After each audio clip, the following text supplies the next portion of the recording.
Why do stories matter? This channel is a guide for uncovering the hidden meaning embedded within the stories we consume.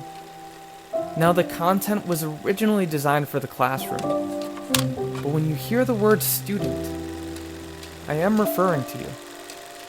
Schools do not have a monopoly on education.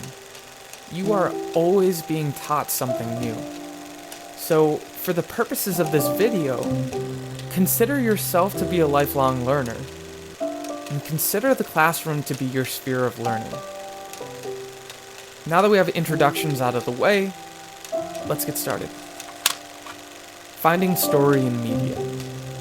The question isn't if stories matter, it's only ever which stories matter.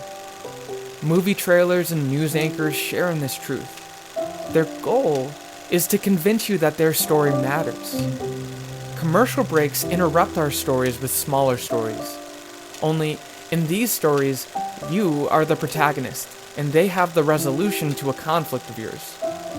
Albums are a patchwork of stories, playlists even more so.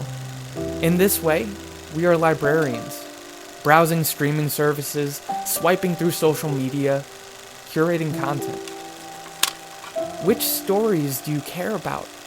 If we bring these stories to the classroom, we reciprocally extend the reach of the classroom. Stories, then, can teach us about ourselves. If you can identify the relationship external conflict has with a character's internal conflict, you might be able to do the same for yourself. In truth, who you are and how you understand yourself is uniquely informed by the stories told across your past, across your community, and across media. So think about the characters you resonate with, the songs you cry to, the shows you binge, the stories you consume.